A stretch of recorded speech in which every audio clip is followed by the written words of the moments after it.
सुप्रभात बाळांनो, मी मानसी मोहन गावडे, प्रतीक्षानगर, महानगरपालिका, मराठी शाळा क्रमांक 1, सायन कोळीवाडा आपल्या आजच्या ऑनलाईन वर्गामध्ये सर्वांचे सहर्ष स्वागत करत आहे। आजचा आपला विषय आहे गणित आणि घटक आहे कोन। आपण मागच्या तासिकेला कोनाविषयी बरीच माहिती मिळवलेली आहे, हो की नाही? कोण सांगेल मला कोन म्हणजे काय? आपण आठवूया काय काय आपण शिकलो। तर कोन कशाला म्हणतात किंवा कोन केव्हा तयार होतो, हो की नाही? आता कोन केव्हा तयार होतो? ज्यावेळी दोन रेषा एकमेकांना मिळतात किंवा जुळतात, म्हणजे जेथे दोन रेषा जुळतात तेथेच कोन तयार होतो, हो की नाही? गेल्या वेळी आपण बऱ्याच प्रकारचे कोन बघितलेले होते, बरीच चित्र पण बघितलेली होती कोनांची। या ठिकाणी दोन रेषा ज्या ठिकाणी मिळतात तेथेच काय तयार होतो? कोन तयार होतो। म्हणजे पहिल्यांदा आपण काय बघितलं तर कोन कुठे केव्हा तयार होतो। त्यानंतर आपण दुसरं काय बघितलेलं? कोनाचे प्रकार। आपण निरीक्षणावरून कोनाचे प्रकार बघितलेले होते, निरीक्षणावरून ओळखत होतो हा कोणता कोन। आता या ठिकाणी बघा, इथे बघा, हा कोणता कोन आहे?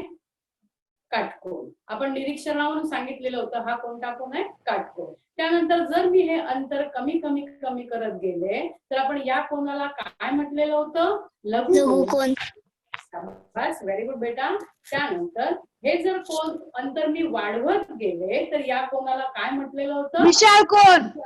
बस, व्हेरी गुड। कारण काटकोनापेक्षा मोठा, मोठा म्हणजे किती मोठा? तर काटकोनापेक्षा मोठा, म्हणून आपण याला काय म्हटलेलं? विशाल कोन। हा पण लहान, पण किती लहान? तर काटकोनापेक्षा लहान, म्हणून आपण याला म्हटलेलं लघुकोन। म्हणजे आपण तीन प्रकार निरीक्षणावरून ओळखलेले होते, ते म्हणजे पहिला आहे काटकोन, दुसरा होता लघुकोन आणि तिसरा होता विशाल कोन।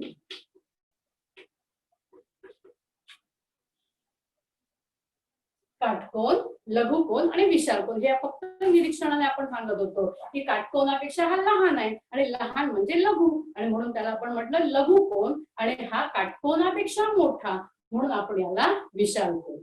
अजून आपण काय शिकलेलो होतो? कोनाचे घटक। काय शिकलेलो? कोनाचे घटक। कोण कोण सांगेल मला कोनाचे घटक? या ठिकाणी गेल्या वेळी आपण कोनाचे घटक शिकलेलो, जसे आपले अवयव असतात तसेच कोनाचे पण असतात, पण आपण त्याला नाव दिलेलं होतं कोनाचे घटक। आपण थोडीशी उजळणी घेऊ किंवा आपण थोडं आठवूया की आपण कोनाचे घटक काय सांगितलेले होते।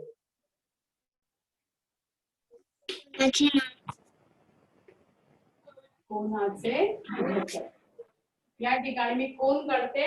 मी तुम्हाला गेल्या वेळी पण सांगितलेलं, कोन काढताना कोणतीही भौमितिक आकृती काढताना पट्टी आणि पेन्सिलचाच उपयोग करायचा, पेनाने आकृती कधीही काढायची नाही।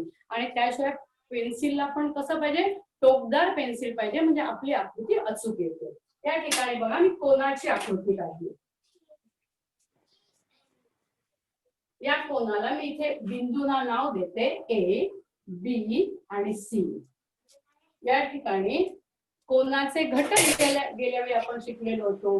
पहिला घटक होता कोनाचा शिरोबिंदू। पहिला घटक कोणता होता? कोनाचा शिरोबिंदू। ज्या ठिकाणी ह्या दोन बाजू मिळतात तो जो बिंदू आहे तो बिंदू या दोन्ही बाजूंचा सामायिक बिंदू आहे। मी गेल्या वेळी सांगितलं होतं तुम्हाला। या ठिकाणी बी बिंदू पाशी कोन तयार झालाय, आणि या बिंदू ही जी बाजू बी ए आणि बाजू बी सी, ह्या ज्या दोन बाजू आहेत ह्या दोन बाजू बी बिंदू मध्ये मिळत आहेत, आणि बी बिंदूत मिळाल्यामुळे हा बी बिंदू या बाजूचा पण आहे आणि या बाजूचा पण आहे, आणि म्हणून आपण याला सामायिक बिंदू असं म्हणतो। आणि या सामायिक बिंदूलाच काय म्हटलं जातं? कोनाचा शिरोबिंदू। त्यामुळे या ठिकाणी या कोनामध्ये शिरोबिंदू कोणता आहे? बी। त्यानंतर आपण बघितलेल्या कोनाच्या बाजू।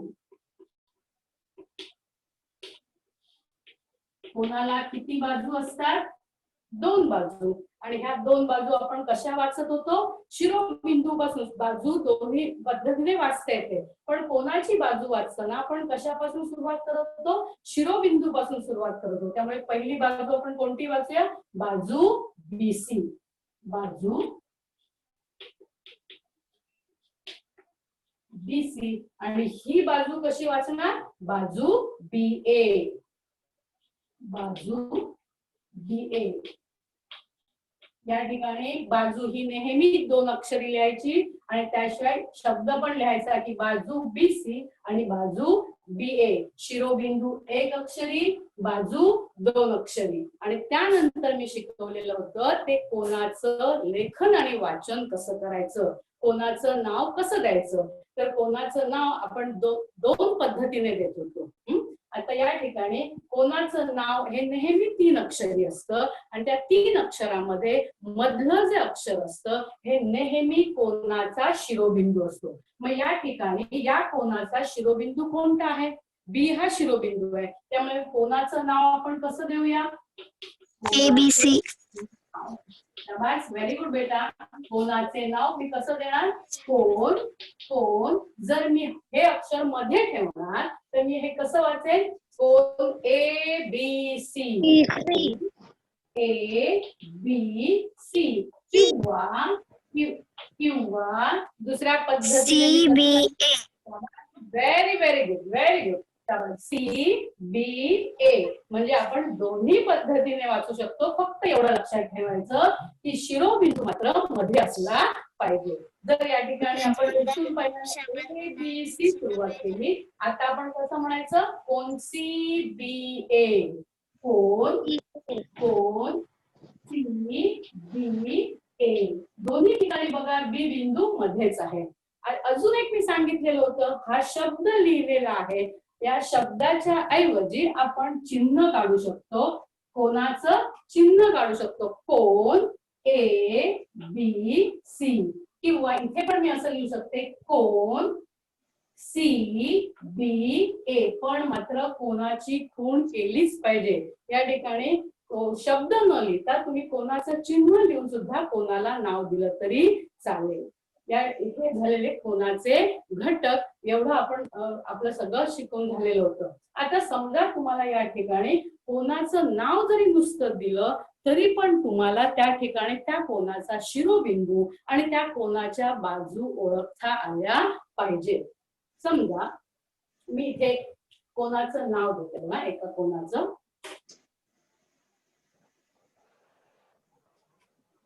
कोण PQR हे मी कोणाचं नाव लिहिलं. आता या तीन अक्षरी नावावरून आपल्याला कोणाचा शिरोबिंदू इथे आकृती काढून दाखवलेली नाही, पण तरी सुद्धा आपल्याला या नावावरून, या अक्षरांवरून आपल्याला त्याचा शिरोबिंदू ओळखता आला पाहिजे. आपण सांगितलेलं आहे शिरोबिंदू हा कुठे असतो? तीन अक्षरांमध्ये मधलं अक्षर जे असते ते नेहमी कोणाचा शिरोबिंदू असतो. मग आता इथे शिरोबिंदू कोणता येईल? शिरोबिंदू कोणता येईल? Q हा काय होता? त्या कोणाचा शिरोबिंदू. आणि मग आपण अगदी बरोबर बाळांनो. आणि मग बाजू आपण कशा वाचू? बाजू QR आणि बाजू QP. बघा त्या कोणाचा शिरोबिंदू काय येईल?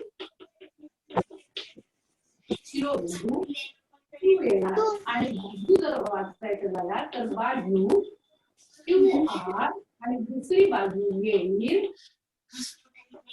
P. म्हणजे या ठिकाणी जर आपल्याला नाव दिलेलं असेल तर नावावरून सुद्धा आपल्याला त्याचा शिरोबिंदू आणि त्या कोणाच्या बाजू ओळखता आल्या पाहिजेत. हे झाले कोणाचे घटक. कधी विसरायचं नाही, लक्षात ठेवा. एकदा का कोणाचे घटक तुम्हाला समजले की आपण कोणत्याही प्रकारचा कोण काढू शकतो. ओके, समजलं तुम्हाला? चला आता आपण पुढे जाऊया.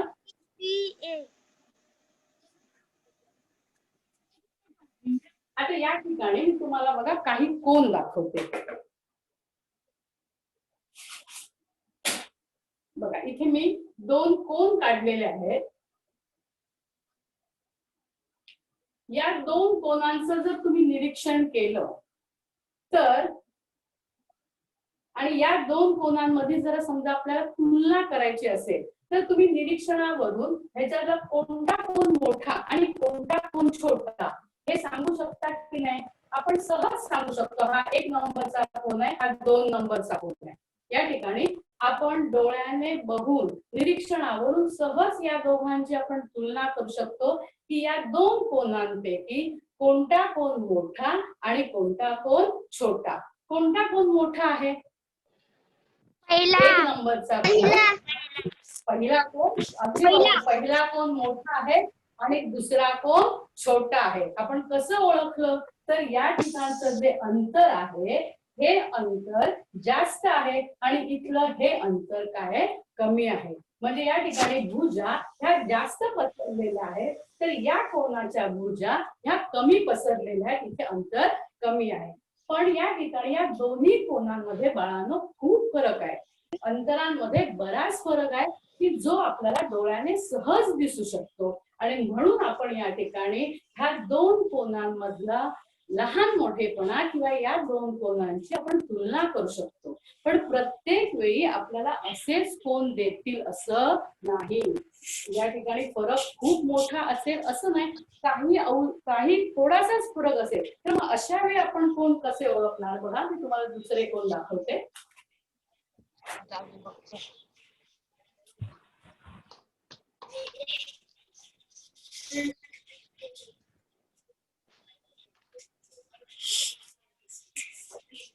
आता ही आकृती बघा, याच्यात तुम्ही सांगाल का कोण पहिला कोण मोठा का दुसरा कोण मोठा?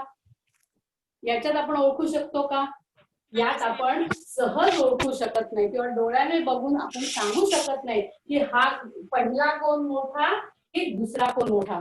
मग जर अशी आकृती आपल्याला दिली आणि जर आपल्याला सांगितलं की कोणाचा लहान मोठेपणा ओळखा किंवा त्या 2 कोणांमध्ये तुलना करा, असं जर आपल्याला सांगितलं तर मग अशा वेळी आपण काय करणार? मग अशा वेळी एकच उपाय की तो कोण मोजणं. या ठिकाणी हा जो कोण तयार झालेला आहे हा कोण जर आपण मोजला आणि इकडचा पण जर आपण कोण मोजला तरच आपण सांगू शकतो की याच्यात या दोघांपैकी कोणता कोण मोठा आणि कोणता कोण लहान. मग आता तो कोण मोजायचा कसा? आता तो कोण मोजायचा कसा? तर या ठिकाणी तो कोण मोजण्यासाठी तुमच्या कंपास बॉक्स मध्ये बाळांनो एक साहित्य आहे बघा. तुमच्या कंपास बॉक्स मध्ये असं एक छोटा साधन असेल आणि या साधनालाच काय म्हणतात माहितीये? कोनमापक. या साधनाला काय म्हणतात? कोनमापक.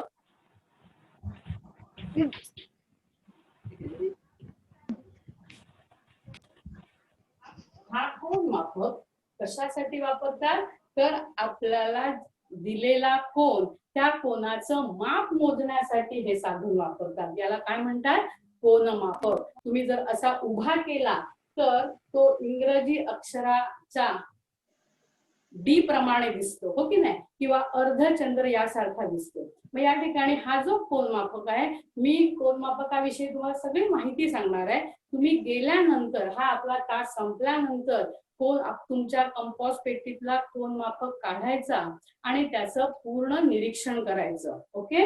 मग या साधनाला काय म्हणतात? कोनमापक. आणि या कोनमापकाने आपल्याला दिलेला कोन मोजता येतो किंवा या ठिकाणी दिलेल्या मापाचा कोन सुद्धा काढता येतो. मग हा कोन मोजायचा कसा? हे झालं साधन. पण मोजायचा कसा? तर कोन हा नेहमी बाळांनो अंशामध्ये मोजतात. कशामध्ये मोजतात?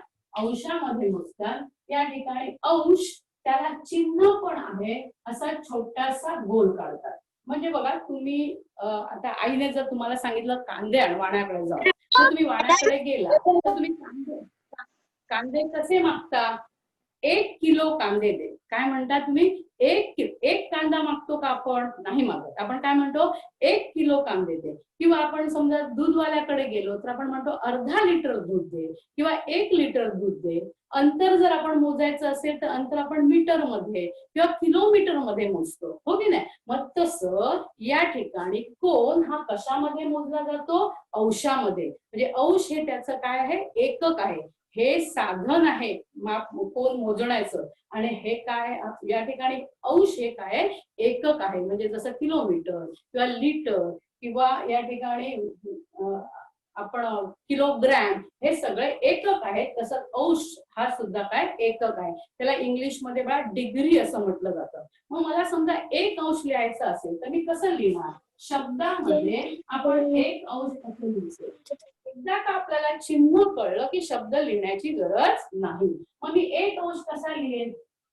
हे बघा 1 अंश छोटासा गोल काढायचा, पण तो गोल सुद्धा कुठे काढायचा? अगदी डोक्यावर काढायचा नाही तर थोडासा बाजूला. आता मला 10 अंश लिहायचे असतील 10 अंश तर मी 10 अंश कसे लिहिणार? 10 संख्या काढणार आणि वरती छोटासा काय देणार? गोल. मला समजा 50 अंश लिहायचे असतील तर 50 अंश मी कसे लिहिणार? हे झाले 50 आणि त्याच्या डोक्यावरती इथे 0. हे झाले 50 अंश. म्हणजे अंश हे त्याचं बळा एकक आहे. कोण आपण कशामध्ये मोजतो? तर अंशामध्ये. किती अंशाचा कोण आहे असा विचारला जातो. किंवा एखाद्या कोणाचं जर मला माप सांगायचं असेल तर मी फक्त 50 म्हणणार नाही, तर मी काय म्हणेन? 50 अंश किंवा 60 अंश 70 अंश. म्हणजे अंश हे झालं एकक आणि हे कोण या ठिकाणी कोण मोजण्याचं हे काय साधन आहे. आता याची रचना कशी केलेली असते आपण बघू.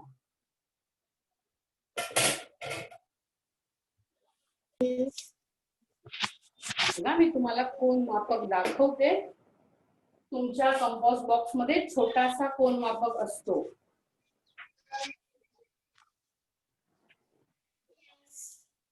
हे बघा दिसला तुम्हाला कोन मापक बाळांनो? हा कोन मापक आहे. कोन मोजण्याचं हे साधन आहे. आता या कोन मापकाची रचना कशी केलेली असते बघा. कोन मापकाचा या आकार हा इथे बघा, हा हे माझ्याकडे वर्तुळ आहे. हे काय?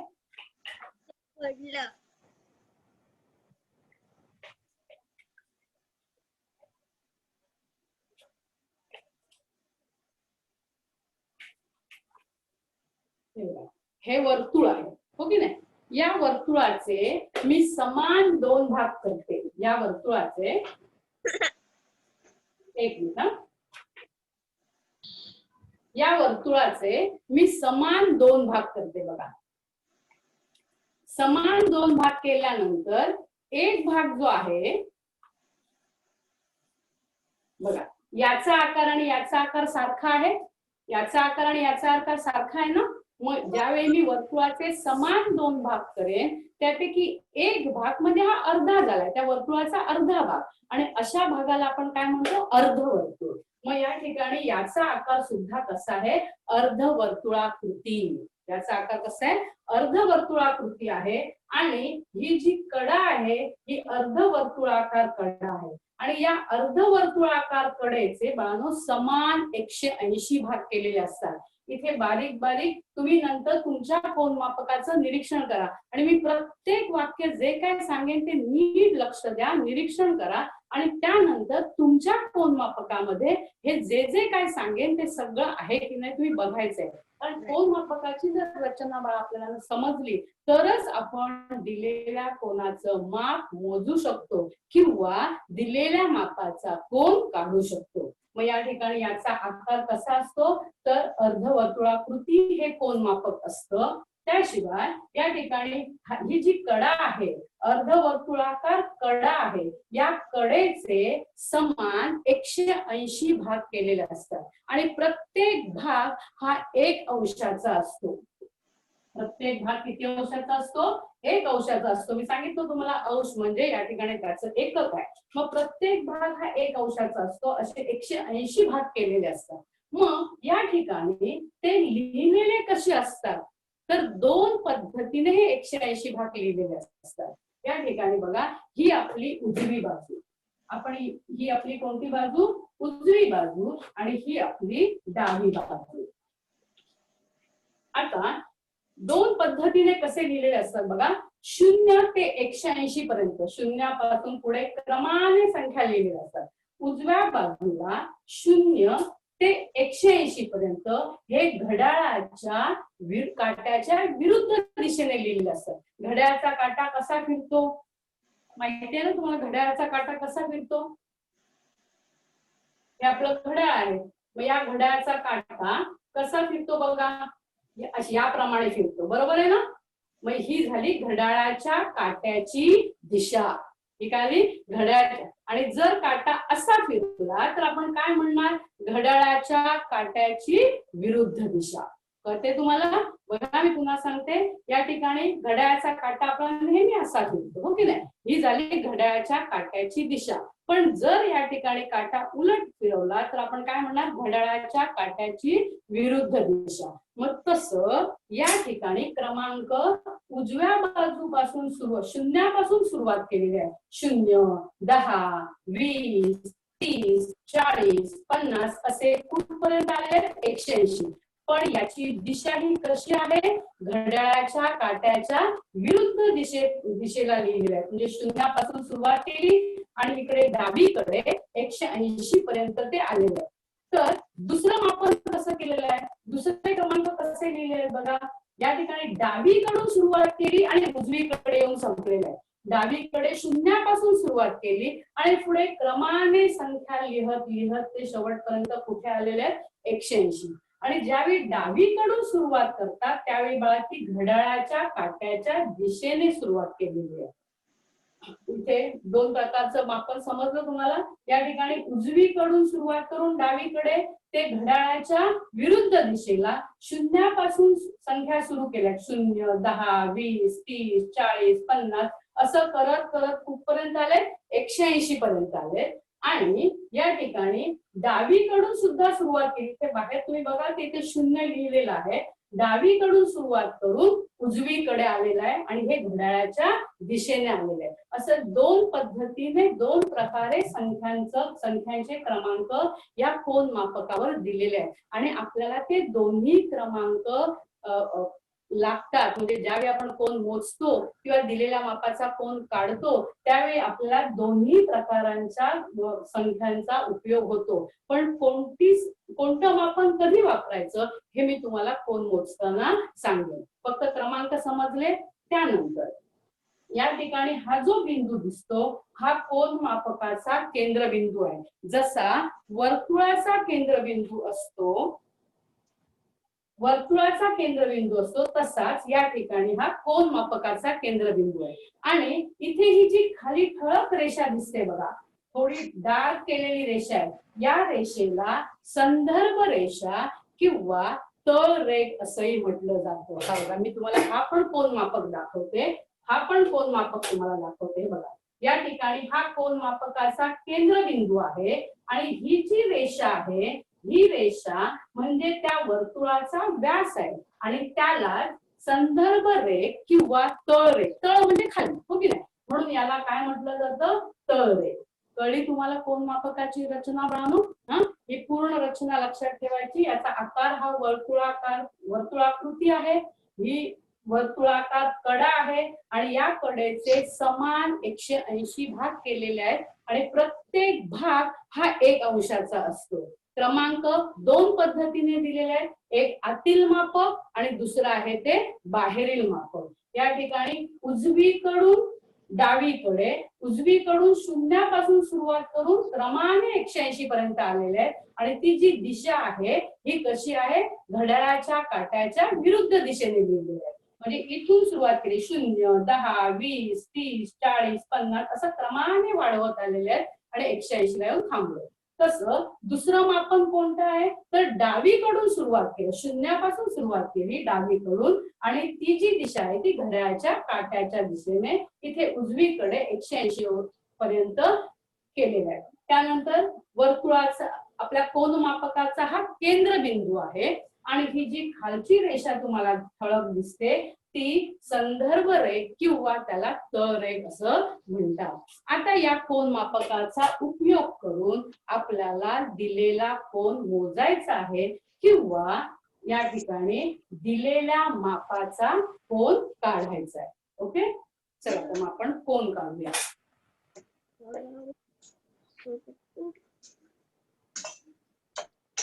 म्हणजे आपल्याला कोणाचं जर निश्चित माप सांगायचं असेल, निरीक्षणाने नाही, लहान मोठेपणा ओळखायचं असेल किंवा कोणता कोण दुसऱ्या कोणापेक्षा कितीने मोठा आहे, म्हणजेच त्या कोणाचं जर निश्चित माप जर आपल्याला हवं असेल तर आपल्याला कोन मापकाच्या सहाय्याने कोन मोजावा लागतो. आता मी एक कोन काढते बघा.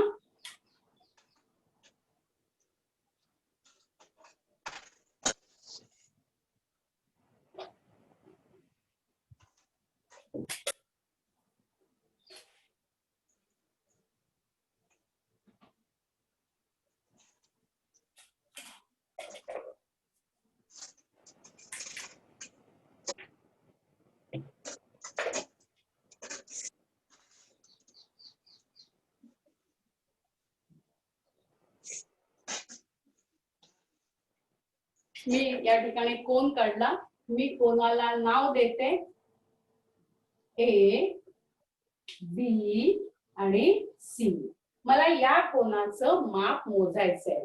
बघा, कोन ए बी सी चे माप किती, या कोनाचं मला माप मोजायचंय. आता या ठिकाणी माप मोजण्यासाठी मी कशाचा उपयोग करणार आहे? कोन मापक.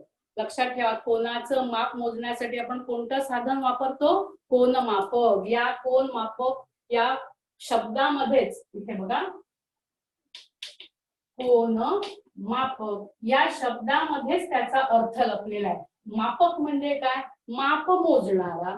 कोणाचं माप मोजणारा? कोनाचं माप मोजणारा. म्हणून आपण त्याला काय म्हणतोय? कोन मापक. त्यामुळे कोन मापकाच्या सहाय्याने आपल्याला कोनाचं माप कसं मोजायचं? या ठिकाणी हा बी या ठिकाणी कोन झालेला आहे, बरोबर? या कोनाचं माप आपल्याला मोजायचंय. कोन ए बी सी चे माप किती? या ठिकाणी ए बी सी म्हटल्यानंतर बी हा शिरोबिंदू, मधलं अक्षर हे नेहमी काय असतं? शिरोबिंदू. आता या बी बिंदू पाशी झालेला कोन, त्या कोनाचं माप किती हे आपल्याला मोजायचं आहे. आता ते कसं मोजणार? तर बी हा या कोनाचा शिरोबिंदू, त्यानंतर बीसी ही बाजू, बीसी ही कोनाची एक बाजू आणि बाजू बी ए ही कोनाची दुसरी बाजू. आता कोनाचं माप कसं मोजायचं बघा.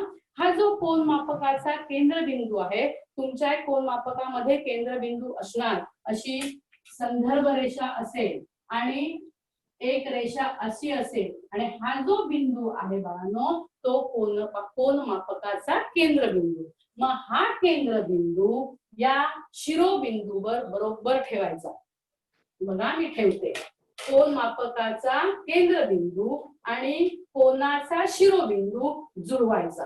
जुळवला, त्यानंतर ही जी कोन मापकाची संदर्भ रेषा आहे, हे बघा, ही कोन मापकाची संदर्भ रेषा आहे. ही रेषा या कोनाच्या बाजूशी जुळवायची. म्हणजे कोन मापक असा लावायचा की त्याची ही जी तळ रेघ आहे किंवा संदर्भ रेघ आहे, ही कोनाच्या या भुजेशी जुळली पाहिजे. आता बघा, मी हा केंद्रबिंदू शिरोबिंदूवर ठेवला आणि आता कोन मापकाची संदर्भ रेषा बघा मी कशी ठेवते.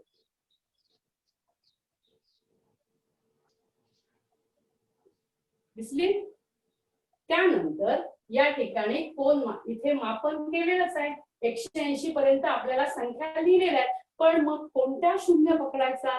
तर कोनाची बाजू ज्या दिशेला आहे, आता कोनाची बाजू बघा या बाजूला आहे, कोनाची बाजू ज्या दिशेला आहे त्या दिशेच्या शून्यापासून सुरुवात करायची. म्हणजे आपण हे बघा, इथे 180 पण आहे, पण 180 घ्यायचं नाही, तर या शून्यापासून सुरुवात करायची आणि क्रमाने पुढे जायचे. आता 0, 10, 20, 30, 40 आणि 50 या ठिकाणी क्रमाने पुढे जायचं. आणि ही संख्या आणि ही भुजा कोणत्या संख्येशी जुळतं हे बघायचं. कोन मापकाची संख्या आणि कोनाची भुजा या कोन मापकाच्या कोणत्या संख्येशी जुळते ती संख्या म्हणजे त्या कोनाचं माप. मग आता तुम्ही बघा, शिरोबिंदू आणि कोन मापकाचा केंद्रबिंदू एकमेकांना जुळवून ठेवलेला आहे. त्यानंतर ही कोन मापकाची संदर्भ रेख, ही कोणाशी जुळवली? मी कोनाच्या एका बाजूशी जुळवली, बरोबर? त्यानंतर मी काय केलं तर कोणतं मापन घ्यायचं, आतील की बाहेरील. तर कोणाची जी बाजू आहे ती बाजू ज्या दिशेला आहे त्या दिशेच्या शून्यापासून सुरुवात करायची. मग या शून्यापासून मी सुरुवात केली. 0, 10, 20, 30, 40, 50 आणि 50च्या पुढे 2 रेषा आहेत बघा. आणि प्रत्येक भाग हा एक अंशाचा असतो. मग 50च्या पुढे 2, 1, 2, 52 पर्यंत आलेला आहे हा कोन. मग या ठिकाणी ज्या संख्येशी जुळेल ती संख्या म्हणजे त्या कोनाचं माप. मग इथे बघा या 52व्या रेषेशी हे या कोनाची भुजा जुळते, म्हणून या कोनाचं माप किती येईल, 52 अंश. आणि अंश द्यायला विसरायचा नाही. हा दिलेला कोन आहे, हा कोन काय आपण मोजून काढलेला नाहीये, हो की नाही. मग जो कोन दिलेला असेल त्या कोनाचं माप आपण या कोन मापकाच्या सहाय्याने मोजतो, हो की नाही. मग हा कोन किती अंशाचा झाला, 52 अंशाचा. मग मी लिहिणार कसं, ABC चे माप, ABC चे माप किती आहे, 52 अंश आहे. अंश लिहायला विसरायचं नाही, अंश लिहायला विसरायचं नाही. कळलं तुम्हाला. आपण असे बरेच कोन काढून बघू म्हणजे तुमच्या लक्षात येईल की कसा मोजायचा. ठीक आहे, आपण दुसरा कोन बघूया.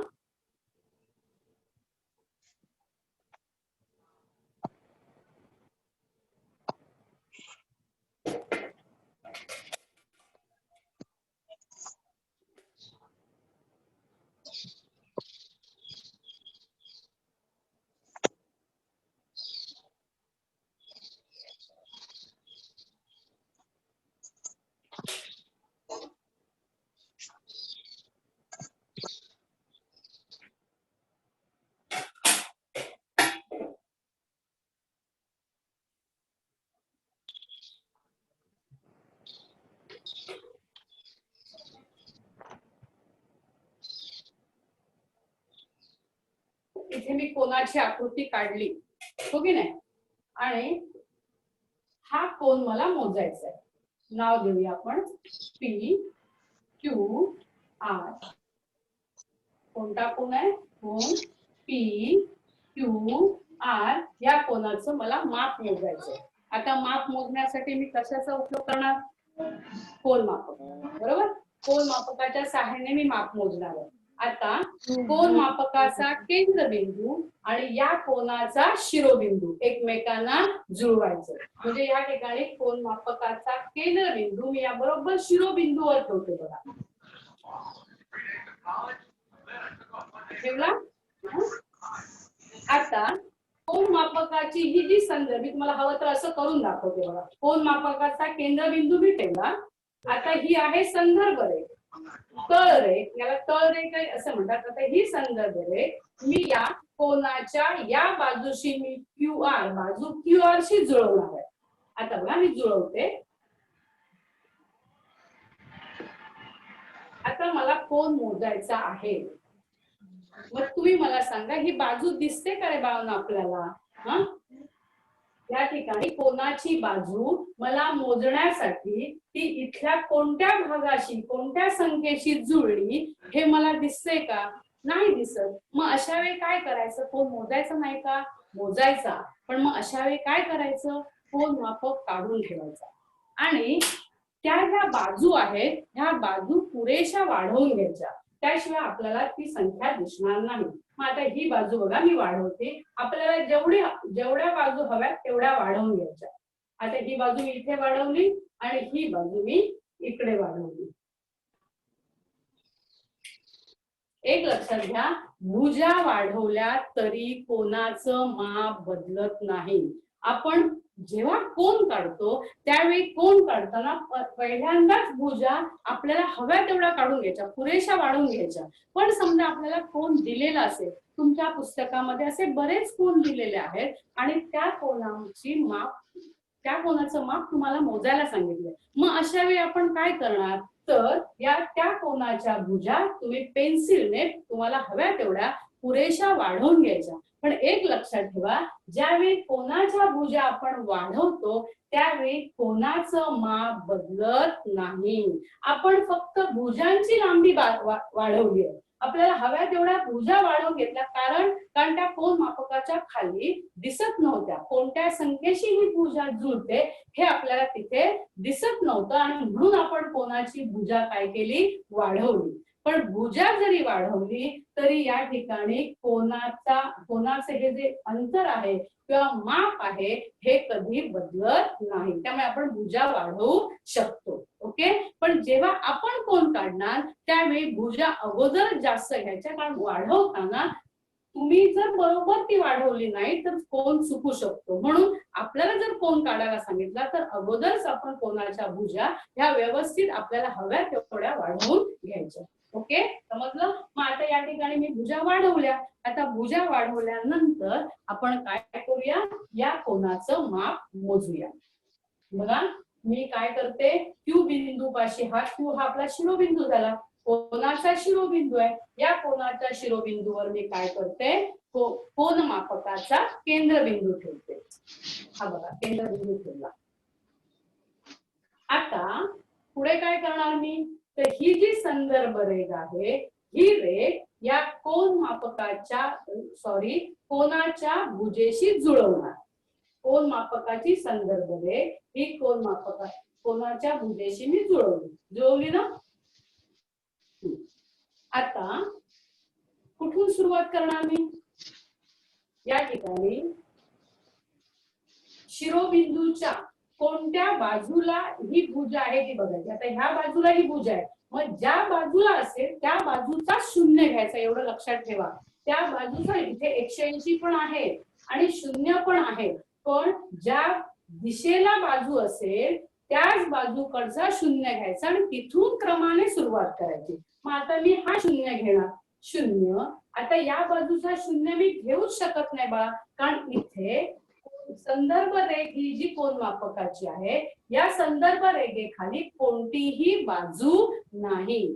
ज्या ठिकाणी बाजू असेल, ज्या दिशेला बाजू असेल त्याच दिशेचा शून्य घ्यायचा. मग इथून मी शून्यापासून सुरुवात करते बघा. 0, 10, 20, 30, 40, 50 आणि 60. म्हणजे या कोनाचं माप किती झालं. ही जी भुजा आहे ही दुसरी भुजा या कोन मापकाच्या कोणत्या संख्येशी जुळते ती बघायची. आता ही दुसरी भुजा आहे हो की नाही, आणि ती इथे जुळते बरोबर. मग ही संख्या कोणती आहे, 0, 10, 20, 30, 40, 50 आणि 60. कोणत्या संख्येशी जुळते, 60 या संख्येशी जुळते. म्हणजे त्या कोनाचं माप किती आहे, 60 अंश. मग कसं लिहिणार तुम्ही, से माप 60 अंश आहे.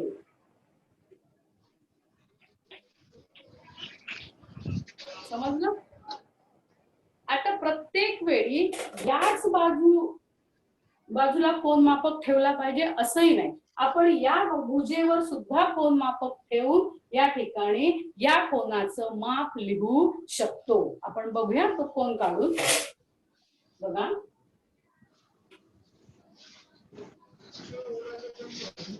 हो मॅडम, बघूत आपण.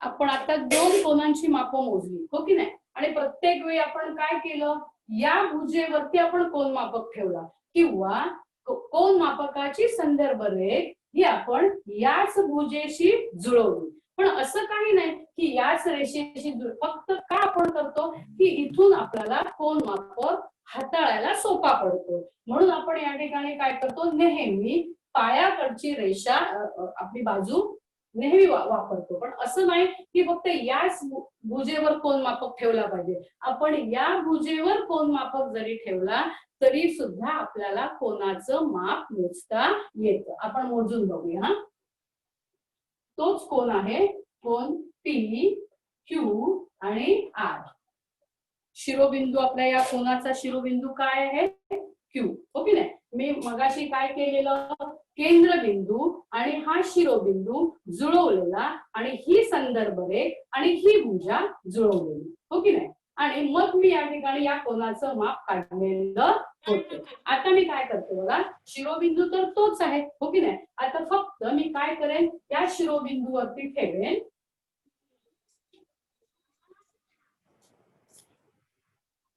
हे बघा, कोन मापकाचा केंद्रबिंदू, कोन मापकाचा केंद्रबिंदू मी कशावर ठेवणार, शिरोबिंदूवर. आणि मगाशी आपण संदर्भ रेख आणि ही भुजा जुळवलेली होती. आता मला कोन मापकाची संदर्भ रेख आणि ही भुजा जुळवून बघायचे, हा कोन किती अंशाचा होतो. म्हणजे तुम्ही अशाही प्रकारे कोन मोजू शकता. आपण प्रत्येक वेळी असाच मोजला पाहिजे असं नाही. पुढे आपल्याला बऱ्याच भौमितिक रचना करायच्या आहेत आणि भौमितिक रचनेमध्ये तुम्हाला कोणत्याही बाजूला कोन या ठिकाणी दाखवावा लागतो. मग बघा आपण कसं बघूया.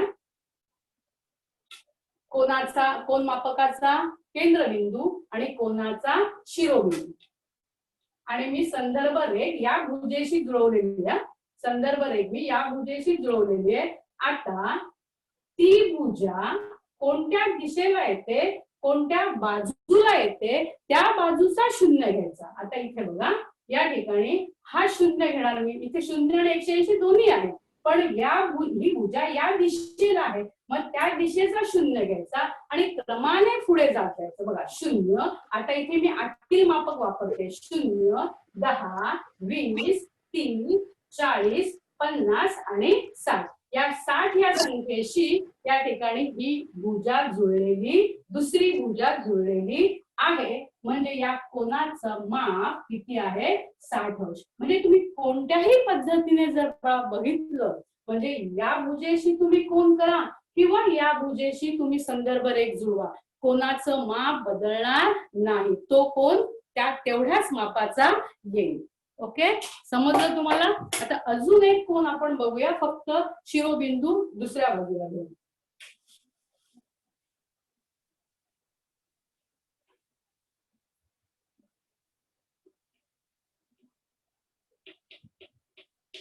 इथे मी काय लिहिलं, कोन LMN चे माप किती.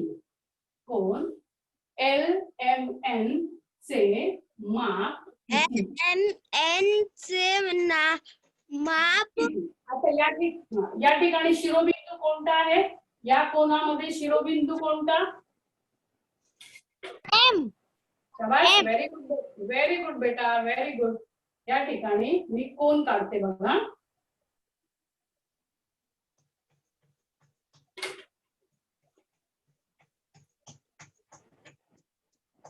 मी कोन काढला बरोबर.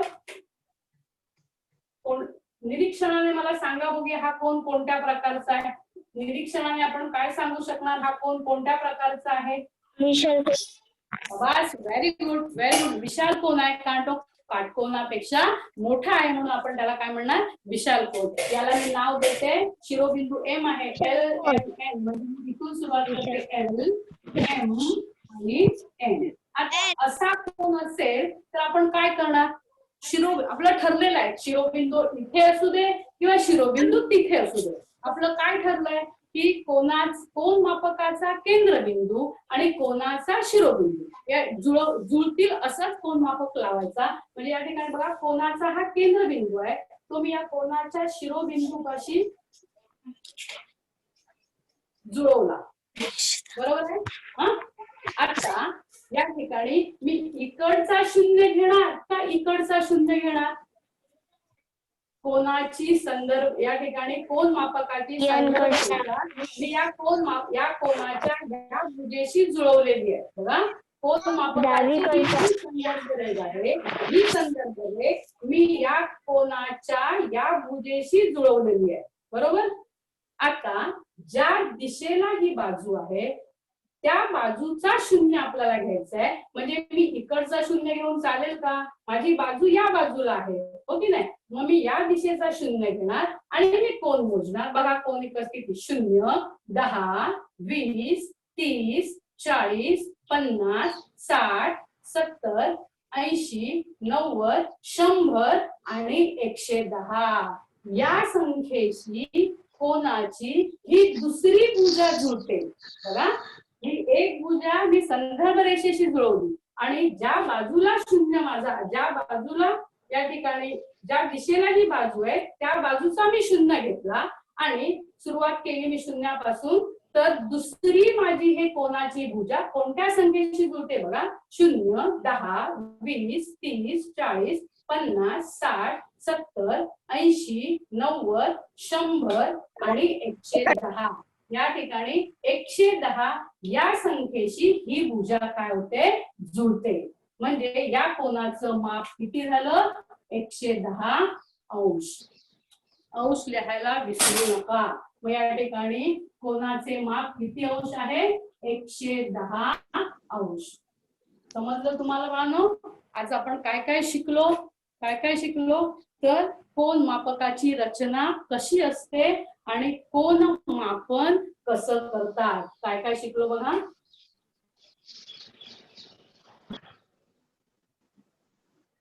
काय काय केलं आपण, कोन मापकाची ओळख करून घेतली. कोन मापक तुम्ही घरी गेल्यानंतर तुमचा कोन मापक बघायचा आहे. जेवढे मी काय काय सांगितलं ते सगळं तुम्ही निरीक्षण करा, मापन निरीक्षण करा, कोन मापकाचा केंद्रबिंदू बघा, कोन मापकाची संदर्भ रेख बघा आणि जे जे काय सांगितले ते नीट निरीक्षण करा आणि लक्षात ठेवा.